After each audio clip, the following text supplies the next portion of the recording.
खट्टर सरकार मुर्दाबाद, खट्टर सरकार मुर्दाबाद, हमारा भाईचारा जिंदाबाद, किसान एकता जिंदाबाद, नारी शक्ति जिंदाबाद।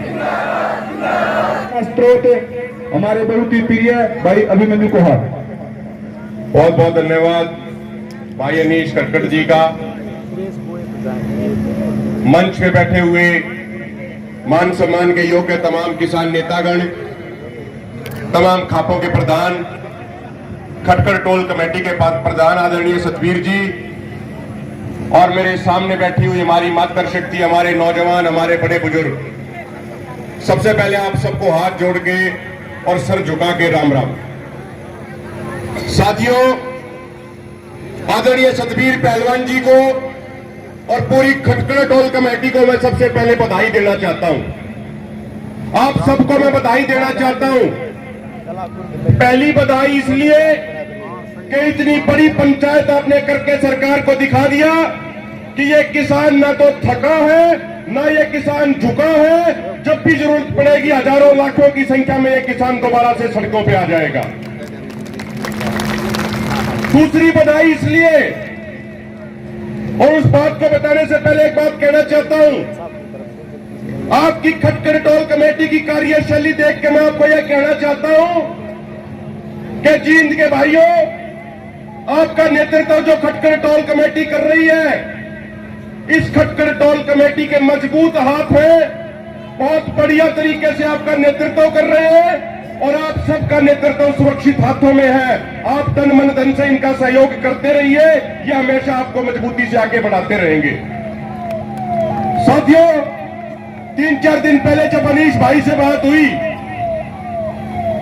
तो अनीश भाई को मैंने कहा कि 11 तारीख को आपका प्रोग्राम है सिंगू बॉर्डर के ऊपर, वो हम सबका प्रोग्राम है और आपको निश्चित ही पहुंचना है। तो अनीश भाई ने कहा कि 11 तारीख विजय दिवस है और हम पहले खटखड़ टोल पे 11 तारीख को ही प्रोग्राम करना चाहते थे, लेकिन जब हमें मालूम चला कि आप सब लोगों ने 1.5-2 महीने पहले से ही 11 तारीख तय कर रखी है सिंगू बॉर्डर की, तो आपके कार्यक्रम को देखते हुए हमने अपना कार्यक्रम 12 तारीख का कर लिया। साथियों, जो ये भावना है एकता की, जो ये भाईचारे की भावना, ये किसी आंदोलन को मजबूत बनाती है। अगर 11 तारीख को 2 प्रोग्राम हो जाते तो दोनों प्रोग्रामों पे असर पड़ता, लेकिन कल का प्रोग्राम भी बढ़िया हुआ और आज का प्रोग्राम आपने रिकॉर्ड तोड़ प्रोग्राम किया है।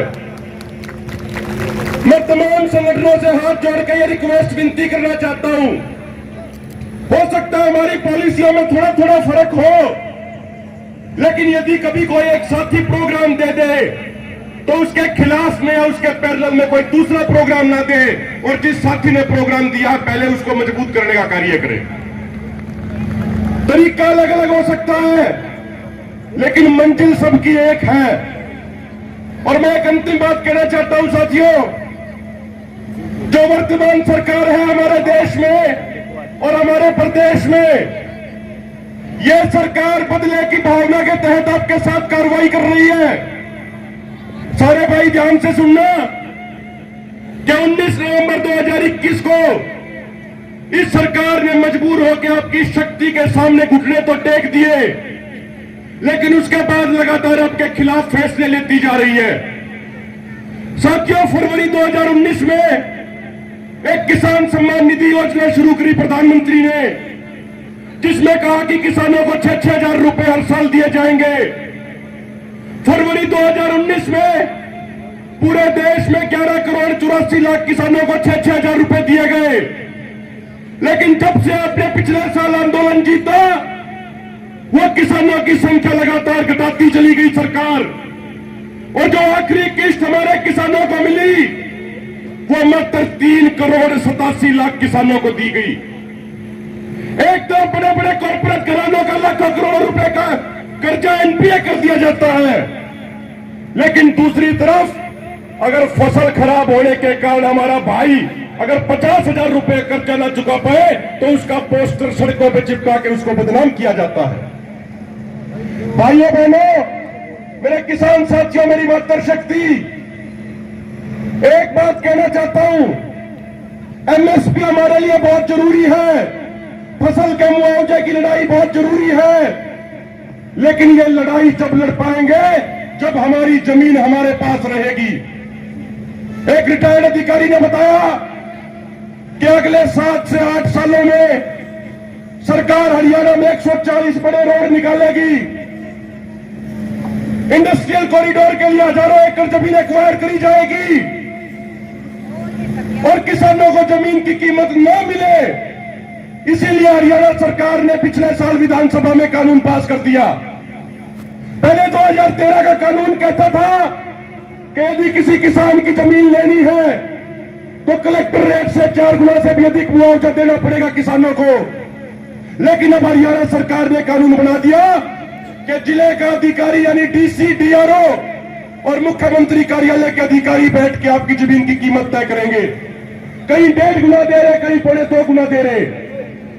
साथियों, 5-6 दिन पहले मैं एक अगली बात कहना चाहता हूं। साथियों, 5-6 दिन पहले एक लखीमपुर के भाई का फोन आया। उस भाई ने रोते हुए कहा कि आप लोगों के कहने पे लखीमपुर के किसान भाइयों ने आंदोलन लड़ा था, बीजेपी आरएसएस वाले गुंडों ने 5 किसानों को कुचल के शहीद कर दिया और अब हमारे 4 भाई किसान भाई निर्दोष भाई जेल के अंदर हैं। साथियों, उस भाई की पीड़ा मेरे से सुनी नहीं गई, देखी नहीं गई। मैं हाथ जोड़ के ये विनती करना चाहता हूं तमाम साथियों से, चाहे कोई भी संगठन हो, तमाम टोलों की कमेटियों से, उन भाइयों के लिए मिलकर एक लड़ाई लड़ दो। पूरे देश के तमाम राज्यों के किसान मजबूती से एक लड़ाई लड़ दो। हमारे संगठन की, हमारे साथियों की जो भी ड्यूटी लगाओगे उस ड्यूटी को 200% पूरा करने का कार्य हम करेंगे। अगर आप हमें कहोगे, अगर आप हमारी ड्यूटी लगाओगे कि आखिरी पंक्ति में, आखिरी लाइन में खड़े होकर पानी पिलाने की ड्यूटी है, तो हम मंच के पास आने की कोशिश भी नहीं करेंगे। हम आखिरी लाइन में खड़े होकर पानी पिलाने का ही काम करेंगे। साथियों, एक अंतिम बात कहूंगा। 2024 में लोकसभा चुनाव भी है, विधानसभा चुनाव भी है। ये राजनीतिक पार्टियां सिर्फ एक चीज से डरती है और वो है इनकी चुनाव में हार। वो इस बात का डर है कि कभी इनकी कुर्सी ना छिन जाए। इसके अलावा हमारे और आप जैसे हजारों लोग चाहे मरते रहे, चाहे कटते रहे, चाहे भूखे रहे, चाहे प्यासे रहे, किसी राजनेता का कोई फर्क नहीं पड़ता। कोई राजनीतिक पार्टी चोर है तो दूसरी डाकू है तो तीसरी लुटेरी है। जब आपने 5 सितंबर को इस बैठे हुए भाईचारे ने जब मुजफ्फरनगर में लाखों की संख्या में अपनी ताकत दिखाई थी, तो उसके बाद मोदी सरकार समझ गई थी कि ये हरियाणा पंजाब वाले सारे यूपी के अंदर घुस जाएंगे और चुनाव में बीजेपी की जमानत जब्त हो जाएगी।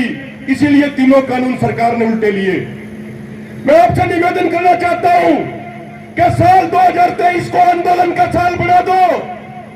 2023 बेशक सड़कों में बैठ के निकालनी पड़े, बेशक सड़कों में बैठ के संघर्ष करना पड़े, वो संघर्ष करके दिखा दो।